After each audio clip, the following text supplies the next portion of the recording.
Nós estamos aqui para pensar hoje em alguma coisa que tem muito a ver com o nosso país. Eu gostaria que você olhasse para estas figuras com bastante atenção. Procure os detalhes, interprete, relacione com a legenda que você tem ali. Vamos fazer de conta agora que nós somos os profetas, levantando a voz contra isso para dizer: não vai haver mais impunidade. Peço que o pastor André, por favor, leia o primeiro slide. Esta é a visão que o Senhor soberano revelou a Obadias acerca da terra de Edom. Ouvimos uma mensagem do Senhor que um embaixador foi enviado às nações para dizer: preparem-se todos, vamos reunir nossos exércitos e atacar Edom. O Senhor diz a Edom: eu o tornarei pequeno entre as nações, você será grandemente desprezado. Obrigado, André. Vou pedir que o Davi faça o mesmo. Levante e brinque de profeta. Fui enganado por seu orgulho, pois vive numa fortaleza de pedra e mora no alto dos montes. Quem me derrubará daqui de cima? Pense comigo, consigo. Mesmo que suba tão alto como as águias e faça seu ninho entre as estrelas, de lá eu o derrubarei, diz o Senhor. Obrigado, Davi. Daniel, por favor, leia o próximo. No entanto, todos os cantos de Edom serão vasculhados e saqueados. Todos os tesouros serão encontrados e levados embora. Todos os seus aliados o expulsarão de sua terra. Eles lhe prometerão paz, enquanto tramam enganá-lo e conquistá-lo. Seus amigos de confiança lhe prepararão armadilhas, e você nem se dará conta. Marco, por favor, próximo. Naquele dia não restará um sábio sequer em toda a terra de Edom, diz o Senhor. Pois nos montes de Edom destruirei todos que têm entendimento. Os guerreiros mais poderosos de Temã ficarão aterrorizados, e todos nos montes de Edom serão exterminados da matança, por causa da violência que cometeu contra os seus parentes, os israelitas. Pastor Marcos Amado, por favor. Você será coberto de vergonha e destruído para sempre. Está próximo o dia em que eu, o Senhor, julgarei todas as nações. Como você fez a Israel, assim lhe será feito. Toda a sua maldade cairá sobre sua cabeça. Mas o monte Sião se tornará refúgio para os que escaparem. Será um lugar santo. O povo de Israel voltará para tomar posse de sua herança. Os que foram resgatados subirão ao monte Sião, em Jerusalém, para governar sobre os montes de Edom, e o reino será do Senhor. Amém. Toda vez que a gente fala em justiça, esperança e realidades como essa, isso parece poético demais. Ou como dizem as pessoas, parece discurso de igreja. Discurso de quem não sabe exatamente o que falar, não sabe exatamente como definir a realidade, então fica buscando essas coisas etéreas, de significado amplo, mas que não traduzem a realidade. Não são os não crentes que pensam assim, os crentes pensam assim.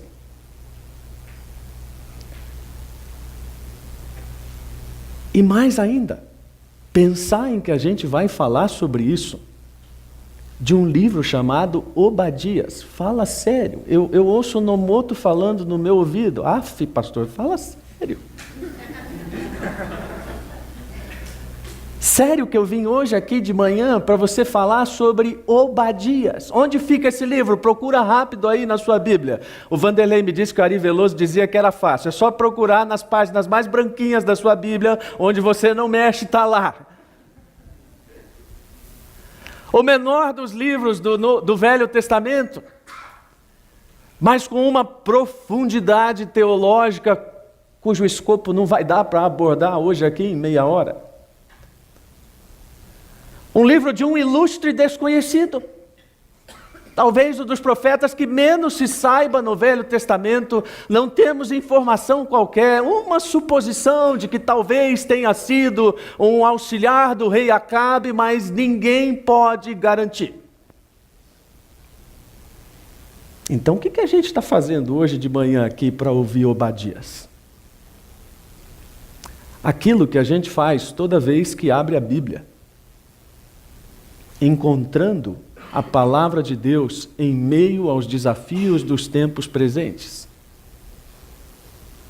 E desde o final do ano passado, vendo as reverberações políticas, sociais, econômicas do nosso país, eu pensava, há respostas bíblicas para este nosso tempo. Mas com certeza, o menos provável seria que isso estivesse nos profetas menores. O menos provável, mas não o menos certo, porque é difícil sempre fazer essas comparações, mas talvez não haja na Bíblia algo mais profético para o nosso tempo do que a mensagem dos profetas menores. E a nossa tarefa hoje aqui é juntos descobrirmos exatamente isso, como é que isso tem a ver comigo. Porque depois de ler um texto como esse, mesmo que na bela voz de André, Davi, Marcos e Daniel e Marco, a gente termina o texto pensando, isso não tem nada a ver comigo. Você deve até ter pensado, eu não sei nem quem é Edom. Pois eu posso garantir, tem tudo a ver com a gente. Tem tudo a ver com o tempo presente. Mas é claro, antes nós precisamos entender algumas coisas. A primeira delas é essa história que a Bíblia narra de um povo que Deus escolheu para ser seu. Talvez você não tenha tido o privilégio, digo privilégio sem qualquer restrição ou preconceito, de frequentar uma escola bíblica dominical quando criança. Mas é na escola bíblica dominical que nós aprendemos todas aquelas histórias que compõem o cenário dessa grande história. E não há como entender a revelação de Deus sem compreender como é que Ele vem agindo em todo este tempo. E como é que essas histórias de desgraça, tragédia e coisas que nem imaginamos conseguem se combinar em alguma coisa que mostre a rebeldia do homem e a graça de Deus. Essa é a beleza das histórias da Bíblia, nós nos enxergamos nela. Num sermão no ano passado eu falei, por que nós gostamos tanto de histórias? Porque nós nos enxergamos nelas. Porque nós nos idealizamos nelas. Por isso que as histórias prendem as nossas atenções, ou não prendem. Eu não sei você, mas quando eu começo a assistir um filme, se em 2 minutos a trama não me prendeu, já vou para outra. Estou nervoso, sei mesmo, ansioso, mas 2 minutos eu não consegui entender o que está rolando. E às vezes quando estamos juntos, eu e minha esposa, um olha para o outro e fala, lento, né? Lento, não vai dar. Vamos mudar. Porque a gente quer entender o nexo das coisas. Por que que uma coisa resulta em outra? E entendendo esse nexo, nós entendemos qual é o final, qual é o começo, qual é o meu papel. E se tem uma coisa que a gente aprende na história do povo de Israel, é que eu e você somos feitos da mesma matéria-prima que eles. Eu gosto de me imaginar em todos os episódios bíblicos. Você acha que eu e você, no meio daquela multidão, clamando pela soltura de Barrabás, nós estaríamos gritando que Jesus era inocente?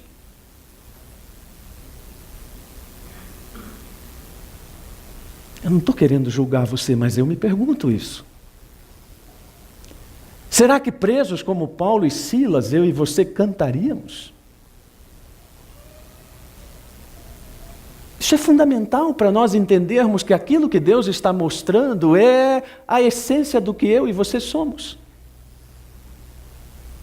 Mas é preciso entender também que essa relação que a história tem com a individualidade faz parte de um grande todo que é uma promessa. E você fala assim, mas não são várias promessas? São várias promessas. Que na verdade estão sumariadas em uma promessa. E essa história toda se desenvolve exatamente para mostrar que o plano dessa promessa é a palavra declarada de Deus, primeiramente a Eva e depois ao longo de toda a história, para culminar na vida, na fé, na obra e no reinado do Messias. Então você vê, a história é interessante. Obadias passa a começar a fazer sentido, talvez, quando nós entendemos o contexto em que ele vivia e como isso se assemelha àquilo que nós estamos vivendo, muito embora nós não estejamos mais numa teocracia. Vou fazer uma brincadeira com vocês, está ficando sério demais, né? Pregar na CB Moema é como andar em campo minado, né? Teologicamente. A gente tem que sempre ter em mente que a verdade da Bíblia é sempre aplicável à nossa vida, mas nem sempre ela é paralela àquilo que nós estamos vivendo. Nós não vivemos mais numa teocracia. Não adianta pegar os profetas menores e querer aplicá-los nesse mesmo contexto. Não adianta bater no gabinete da presidência da República amanhã, dizendo: Deus me enviou para dar uma mensagem de condenação a você. Você pode até fazer isso, mas cuidado depois, arque com as consequências. Entender o contexto é, na verdade, entender que todos eles lidaram com os mesmos males como nós, com os quais nós estamos lidando. E tudo isso para mostrar que aquilo que Obadias está falando de Edom é, na verdade, uma metonímia de tudo aquilo que Deus está falando em relação ao pecador. Ok, para a fita, tem gente que não gosta, que use palavra difícil, né? Metonímia é quando você pega aquela parte pequena para representar o todo.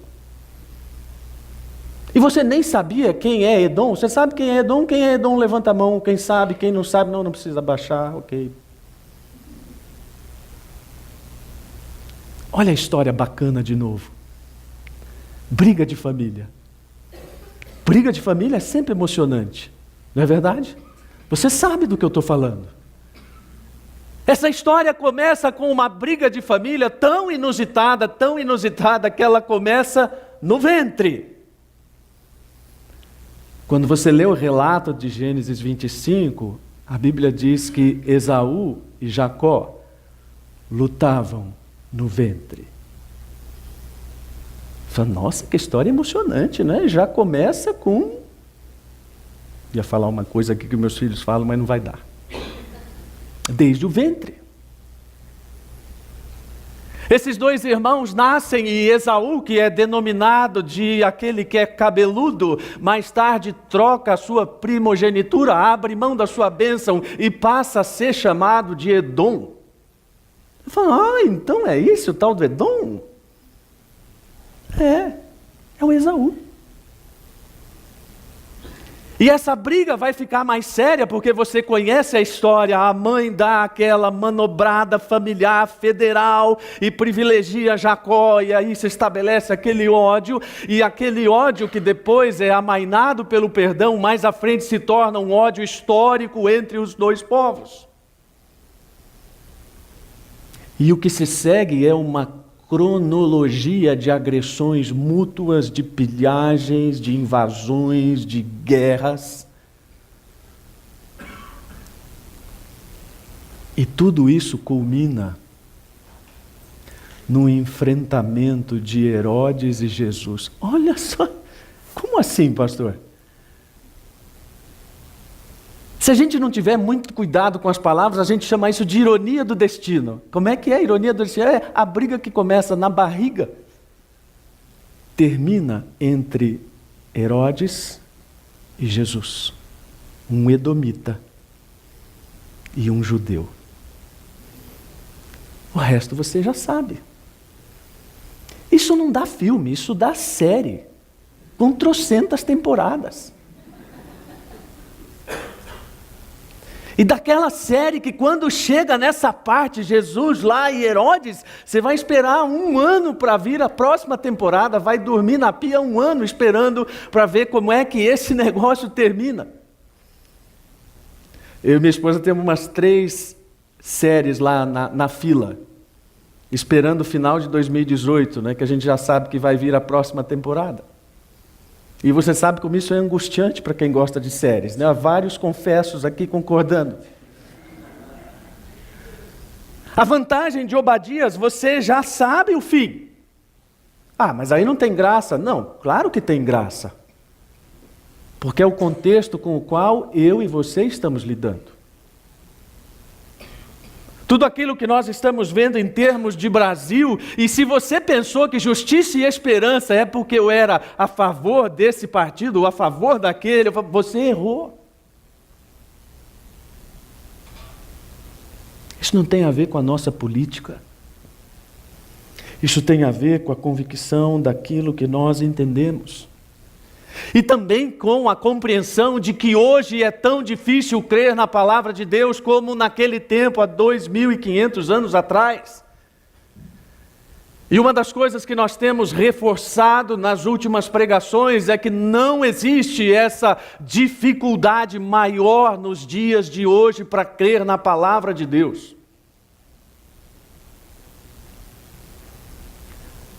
Como diz Carl Harry, nós precisamos rejeitar essa ideia de que por causa do desenvolvimento da teologia, aliás, da tecnologia, é mais difícil crer em Deus. Não, não é.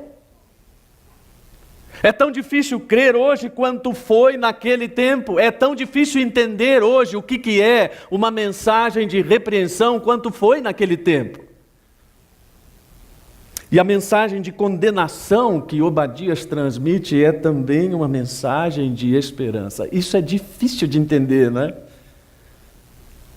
Você já experimentou corrigir o seu filho, dar aquela, desculpa a expressão, aquela espinafrada e dizer para ele, há esperança nessa mensagem? Uma das coisas que eu, como pai, sempre fiz com muita dor no coração foi castigar meus filhos. A disciplina é necessária. Eles foram disciplinados e, graças a Deus, estão bem aqui. Quando tomaram as palmadas, tomaram nos lugares certos, creio eu que no momento certo. Mas o que me cortava o coração é dizer, isso é para o seu bem.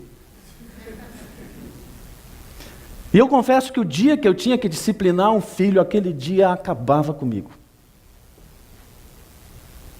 Eu demorava para me recuperar.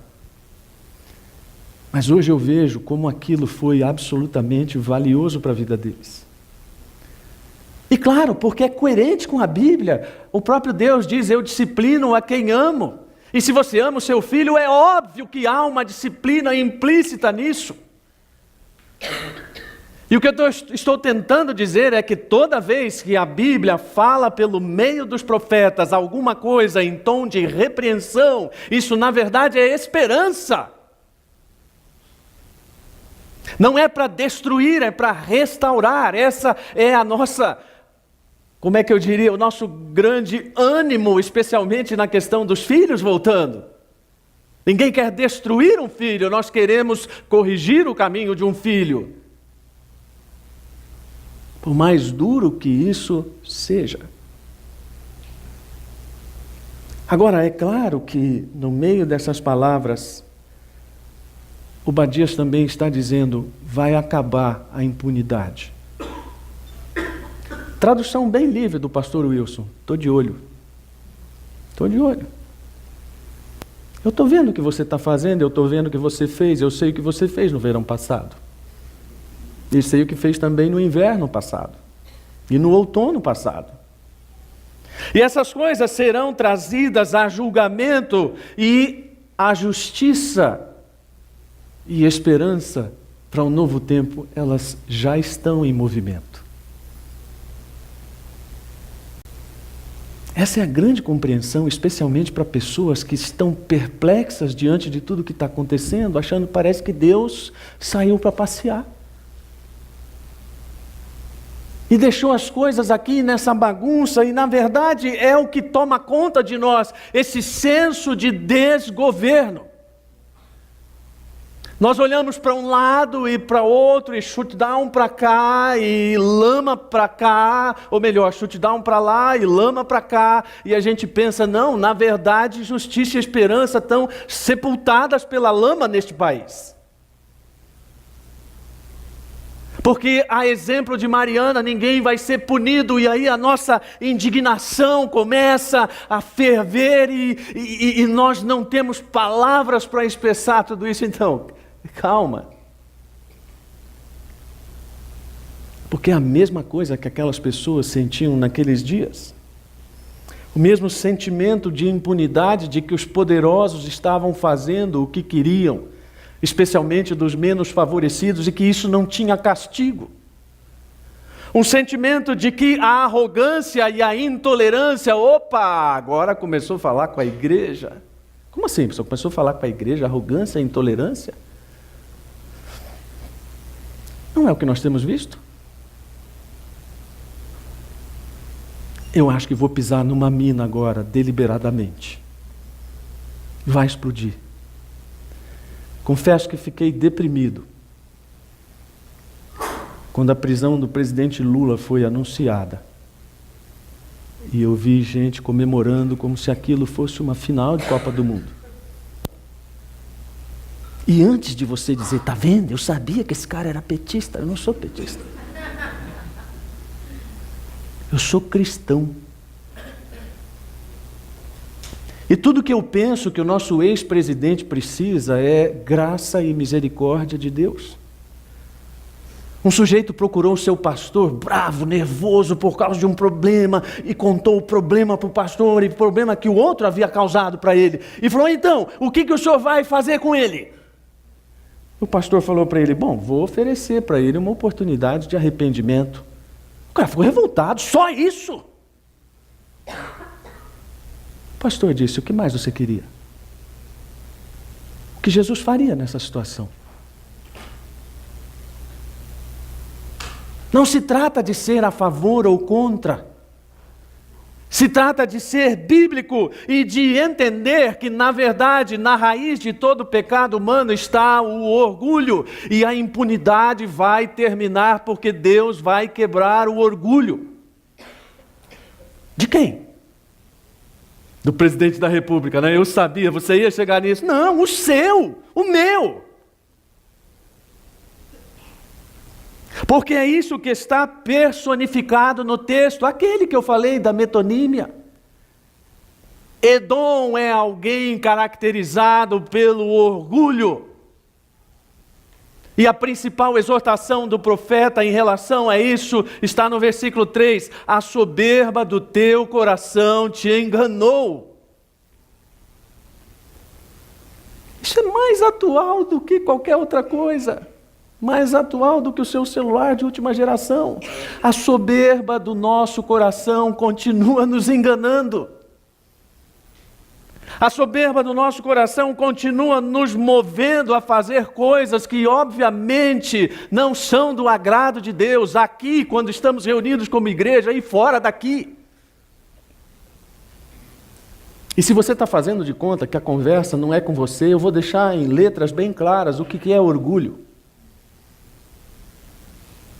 Orgulho é uma declaração, vamos dizer assim, do coração, sobre a sua própria capacidade de viver sem Deus. É claro que crente não diz isso. Deus, eu quero viver sem você. Ninguém diz isso, pelo menos não as pessoas que se dizem crentes, mas na prática é como elas exatamente fazem. E nós esquecemos de olhar para esta palavra, claro, porque é um livro que não é lido mesmo, e de enxergar no próprio perfil de Edom aquilo que é o perfil do nosso orgulho. Por exemplo, Edom pensava que era inatacável, porque eles estavam localizados naquele lugar bonito que talvez até alguém aqui já tenha visitado, Petra, na Jordânia. Aquelas esculturas maravilhosas nas rochas areníticas. Ali não havia condições de passar 2 cavaleiros ao mesmo tempo naqueles desfiladeiros. Região elevada, estratégica, de difícil acesso, aquele povo dizia: ninguém vai nos atacar aqui. É por isso que o profeta está dizendo: vocês pensam que vocês são superiores porque vocês habitam num lugar elevado chamado Seir, ou Selá, ou depois Petra? Vocês estão muito enganados. Eles se achavam superiores porque eram homens sábios. Muitas vezes na literatura oriental antiga, quando aparece a expressão homens do Oriente, na verdade está se referindo a homens de Temã, em Edom. Por exemplo, Elífazo, um dos homens que debate com Jó. Qual é o codinome dele? Elífazo Temanita. Um povo de filósofos. A gente mora num lugar bacana, a gente é mais sabido que todo mundo. E como se isso não bastasse, o pessoal que está do nosso lado é o pessoal bacana. As nossas alianças políticas e militares, nos farão indestrutíveis. Você entende agora por que Deus está sendo tão categórico com essas pessoas? Você entende por que Deus é tão categórico com o meu orgulho, com o seu? Tem uma frase muito legal que eu coloquei em inglês mesmo. Olha, vou fazer uma fofoca aqui santa. Quando eu cheguei e fui entrevistado para ser pastor, me disseram assim: a maior parte da igreja fala inglês. Beleza? Very good. Aí eu deixei em inglês, para não perder a rima. Para você entender aquilo que Deus está dizendo pela boca de Spurgeon, e que nenhuma situação justifica o seu orgulho, que nenhuma situação justifica o nosso orgulho como igreja. E existe orgulho como igreja? Claro que existe. E esse orgulho como igreja atrapalha tudo, atrapalha a comunhão, atrapalha a oração, atrapalha missões. Porque quer fazer missão para os bacanas, para os não bacanas não precisa não, deixa morrer. Quer ir fazer viagem missionária na Europa, mas lá no Iraque não precisa ir não, né? Deixa que acha algum doido para ir lá. Nosso sentimento de superioridade vai nos embriagando. Não é à toa que quando Abacuque, outro dos profetas menores, fala no capítulo 2, versículo 4, olhe para os arrogantes, os perversos, que em si mesmos confiam. O justo, porém, viverá por sua fidelidade. Olha que interessante o paralelo, o contraponto entre fidelidade e arrogância. O paralelo entre quem se acha e quem acha que deve fazer o que Deus faz. Tem uma piadinha que eu gosto muito, que é sobre orgulho, assim, querer se mostrar essa coisa, né? E o pior que, algum tempo atrás, pregando essa piada, eu não sabia que um dos meus grandes amigos e irmãos tinha comprado esse carro. Mas diz que o sujeito comprou uma Mercedes, primeira Mercedes dele. Estava muito orgulhoso. Claro, queria exibir. Né? Talvez um novo rico, não sei. E então foi a uma festa e começou a perguntar para as pessoas: tem carona para ir embora? Festa de rico, perguntar se tem carona para ir embora, né? Coisa mais despropositada. E claro, todo mundo tinha como ir embora. Até que achou um sujeito lá, que sei lá, se por bondade ou qualquer outra coisa, falou: não, tudo bem, posso ir com você. Então entraram no carro e ele falantemente se dirigiu para o colega e disse: já andou numa Mercedes? O cara falou: no banco da frente nunca.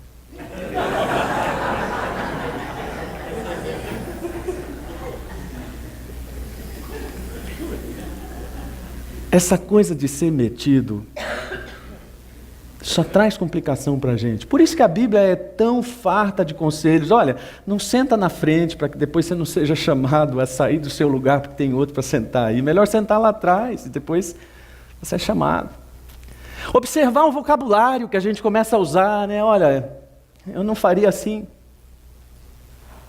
se fosse eu. Pequenas expressões que vão mostrando como o nosso coração está tão contaminado, mas a gente olha para esse texto e diz que o problema é Edom, aquele povo era metido. O problema sou eu, o problema é você.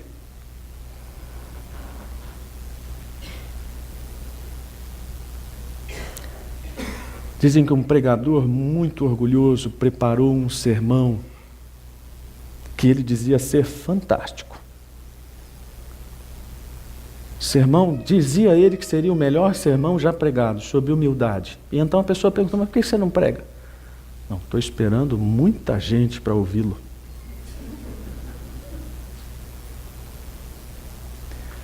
Estou dizendo isso para a gente ver como essa coisa do ambiente que a gente vive, mesmo sendo chamado de cristão, é cheio de armadilhas para o nosso coração. E essas armadilhas vão nos levar ao quê? Ao mesmo destino que Obadias estava dizendo para aquele povo. Vocês pensam que vocês têm coisas valiosas? Deus vai tirar.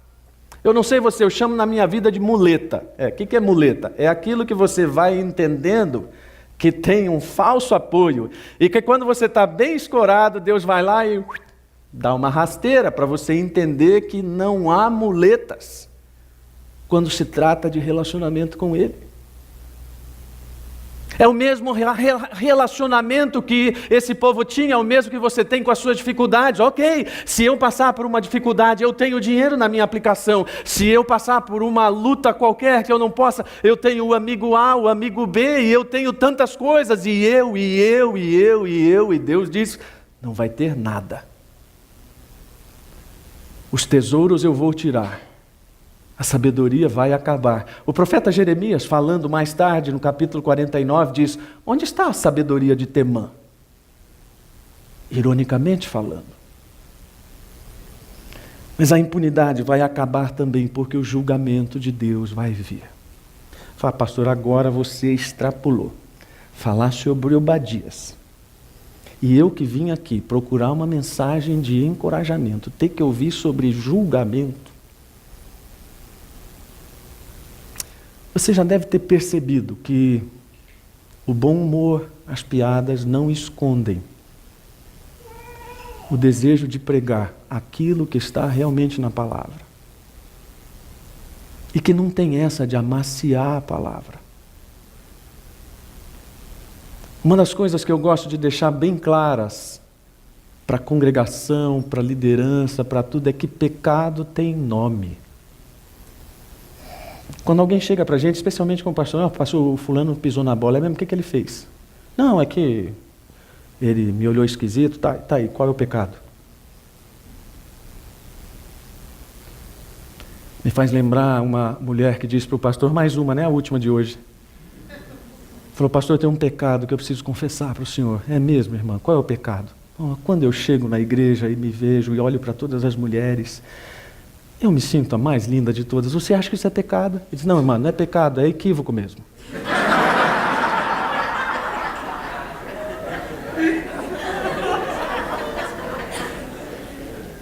Quando a gente começa com muito mimimi em relação a algumas coisas, a gente não sabe dizer o nome do pecado, isso é ruim porque isso prejudica a gente.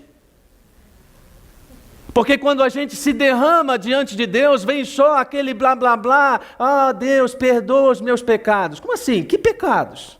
Eu tenho a do crente mais consagrado também, a versão. Se o Adiel estivesse aqui, já ia sugerir, né? Perdoa a minha multidão de pecados. Acho que toda vez que a gente ouve uma palavra como essa, a gente fica meio preocupado, né? Porque deve dar um trabalho danado, dar nome para uma multidão de pecados. E Deus põe o dedo na ferida, Deus põe o dedo no coração para dizer para Edom, o seu pecado é orgulho, mas o seu pecado também é ter amaldiçoado aquilo que Deus abençoou. E mais, é melhor você lembrar das palavras do Velho Testamento, a chamada regra de ouro do Evangelho, assim como vós quereis que vos façam, fazei vós também. Porque uma das coisas que Deus está dizendo para Edom, tudo aquilo que vocês fizeram, vocês vão receber de volta. A lei do retorno, né? Não é lei do retorno. Não vem com esse blá blá blá. É justiça divina em ação. Tudo quanto o homem semear, isso também ceifará. É a justiça em movimento, e mostrava para eles: vocês falharam em ajudar aquele povo que eu chamei de meu. Ou seja, vocês sabem fazer o bem e não fizeram. Aliás, esse negócio de orgulho, irmão, isso aí parece cair ladeira abaixo, né? Cair ladeira abaixo é uma coisa horrível, porque o tombo vai ser feio mesmo. E quando você tropeça no orgulho, os pecados que se seguirão serão igualmente terríveis. Um dos mais comuns, a mentira. Para sustentar o orgulho, geralmente você precisa mentir. E aí a coisa vai ficando feia. E Deus vai trazer tudo isso a juízo, porque Ele precisa. Não que precise confirmar, porque Deus não precisa nada, entendam bem. Mas é o caráter de Deus que está em evidência. E nesse sentido nós temos falhado muito, porque nós entendemos o nosso mundo pelo Evangelho, e o que nós fazemos? Nos omitimos, geralmente montados no nosso orgulho. Esta semana, trocando umas figurinhas com o Douglas, né? Ele mandou uma frase que a primeira frase já era assim: os cristãos precisam voltar ao jogo, porque eles têm o Evangelho, eles conhecem a realidade. E numa dessas frases, o autor que ele enviou diz: os cristãos e a igreja precisam contribuir para o desenvolvimento de uma ecologia moral suficientemente poderosa para moldar e corrigir a globalização em favor de valores que apoiem, blá, blá, blá, virou blá, blá, blá de novo. Não! Isso é a missão da igreja. Não é se reunir uma vez por semana no ar-condicionado e numa poltrona confortável para ouvir uma mensagem de encorajamento. É se reunir sempre que possível para abrir a Bíblia, olhar o mundo à volta e dizer: por causa de Cristo, nós temos respostas adequadas para essa situação.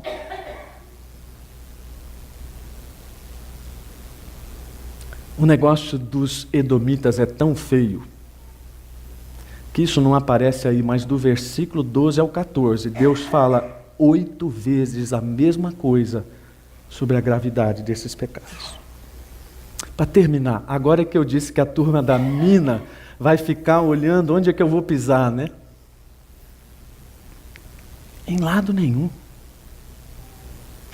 Eu vou olhar para essa última palavra e lembrar que não vai haver mais impunidade, porque o reino de Deus será vitorioso. E dá para a gente discutir isso sem entrar em especificidades escatológicas? Alguns dirão que não. E eu não quero ter razão sobre isso, mas eu só quero que você olhe para o texto comigo e veja o que Deus está falando. Vai haver uma inversão. Eu estou esperando por isso. Porque hoje a injustiça é o padrão. Vai chegar um momento em que a justiça será o padrão. Hoje a mentira é o padrão. Vai chegar um momento em que a verdade será o padrão. Isso está na Bíblia. Dostoiévski foi um autor que estava sempre preocupado com o cristianismo e mencionando as coisas. E ele disse: se você quiser saber o que vai ser o reino de Deus, é só olhar para as bem-aventuranças e você vai enxergar tudo ao contrário no mundo atual. Ou de outra forma, olhe para o mundo atual, faça tudo ao contrário e você vai enxergar o que Deus tem prometido no reino. Todos os inimigos de Deus serão esmagados. Agora é a hora que você fala: yes, eu sabia que aquele meu colega de trabalho, safado, desonesto, vai ser punido. Sim e não. Toda safadeza será condenada, é verdade. Mas essa não deve ser sua postura em relação a ninguém. A postura do crente deve ser a mesma que eu mencionei sobre aquele pastor. Pedir que Deus dê oportunidades de arrependimento. E todos os propósitos de Deus serão vitoriosos definitivamente. Eu estou esperando por isso. Aliás, eu vivo por isso, porque senão seria difícil de viver. Porque os nossos conflitos não acabam, eles continuam. Nós vivemos num mundo cada vez mais tenso do ponto de vista ideológico, teológico. Aliás, só uma brincadeira aqui com vocês. Essa palavra ideologia, o que está acontecendo com isso? As pessoas que estão usando essa palavra parece que não entenderam que tudo é ideologia. Né? E fica um lado atirando para o outro, falando assim, olha, a ideologia está aí, a ideologia daqui. Sim, vivemos um ambiente cada vez mais tenso ideologicamente. Mas o que fazemos com isso? Bom, vamos olhar para o tal do Obadias. Eu imagino os diálogos amanhã. Foi na semana? Foi. E o pastor pregou sobre o quê? Sobre Obadias. Obadias, cara? É. E o que Obadias fala? Para olhar se a gente é orgulhoso. Como é que eu lido com o meu próprio orgulho e com a minha autossuficiência? Sei que o Daniel pregou sobre isso no terceiro domingo, não tive tempo ainda de ouvir a mensagem, mas sei que foi elogiada.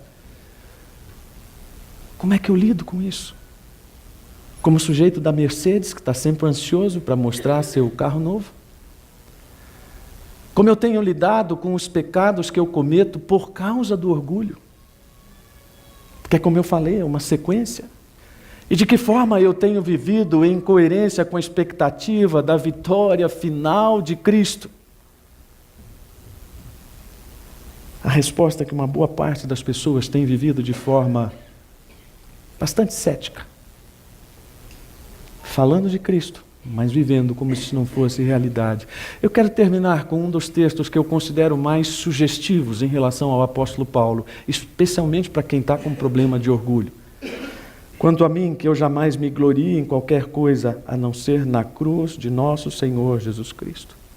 Por causa dessa cruz, meu interesse neste mundo foi crucificado. E o interesse do mundo em mim também morreu. Abaixe a sua cabeça. Ore silenciosamente. Converse com Deus sobre o seu coração, como ele tem se comportado. Com orgulho, com autossuficiência, talvez até com arrogância diante de Deus. Confesse agora o seu pecado diante do Senhor. Abra o seu coração diante dele.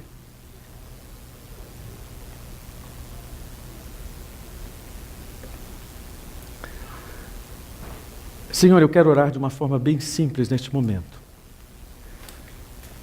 Tira todo o orgulho do meu coração e do coração da CB Moema.